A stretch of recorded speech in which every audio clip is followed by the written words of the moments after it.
क्या बिहार में एनडीए और यूपीए का स्वरूप बदलने वाला है? क्या लोजपा और आरजेडी एक मंच पर आएगी? चिराग और तेजस्वी की नजदीकियां कहीं नीतीश कुमार के लिए खतरे का संकेत तो नहीं? हालांकि ये सभी सवाल अभी संभावित हैं, लेकिन राजनीति में कुछ भी असंभव नहीं होता। नमस्कार, मैं सुबोध कुमार। बिहार विधानसभा चुनाव को लेकर राज्य का राजनीतिक पारा दिनों दिन ऊपर की ओर चढ़ता जा रहा है। नेताओं के हाव भाव से नए नए समीकरण उभर रहे हैं। हालांकि कोरोना और बाढ़ की विभीषिका को देखते हुए आरजेडी के बाद अब एलजेपी भी फिलहाल चुनाव टालने के पक्ष में है, लेकिन चुनाव आयोग का रुख बता रहा है कि चुनाव समय पर ही होंगे।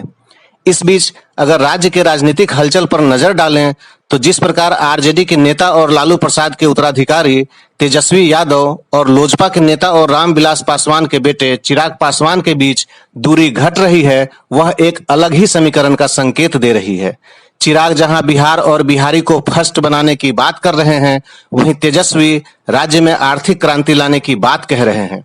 अपने अपने पिता की राजनीतिक विरासत संभालने वाले इन दो नौजवानों के सुर कई बार तो एक जैसे जान पड़ते हैं।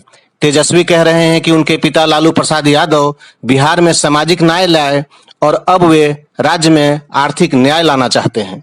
वे चाहते हैं कि आर्थिक न्याय के इस आंदोलन में चिराग पासवान भी उनका साथ दें, तभी तो वह चिराग को भाई कहकर बुलाते हैं और वक्त रहते उन्हें एनडीए को समझने की सलाह देते हैं। वहीं केंद्र में एनडीए सरकार में सहयोगी लोजपा के अध्यक्ष चिराग पासवान बिहार फर्स्ट और बिहारी फर्स्ट के विजन पर काम कर रहे हैं। इसके लिए उन्होंने 7 सदस्यीय कमेटी भी बनाई है। बिहार में आए भीषण बाढ़ को लेकर चिराग ने नीतीश कुमार पर तंज कसते हुए कहा है कि उन्हें 15 साल से बाढ़ का अनुभव है, वह अच्छी तरह इसे हैंडल कर लेंगे। चिराग के इस बयान का तो यही मतलब है कि अपने शासनकाल में नीतीश ने बाढ़ को अस्थायी रूप से रोकने के लिए कोई उपाय नहीं किए। चिराग ने तो नीतीश के शराबबंदी की सफलता के दावों पर भी सवाल उठाया है।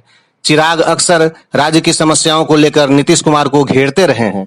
शायद यही कारण है कि तेजस्वी यादव चिराग पासवान के खिलाफ नरम रुख रखते हैं। वहीं तेजस्वी चाहते हैं कि लोगों को अपने ही राज्य में रोजगार मिले ताकि उन्हें प्रवासी न बनना पड़े। वह राज्य में आर्थिक न्याय की अलख जगाना चाहते हैं। आपको याद होगा कि इन दोनों नौजवानों के पिता भी एक जमाने में राजनीतिक दोस्त रह चुके हैं।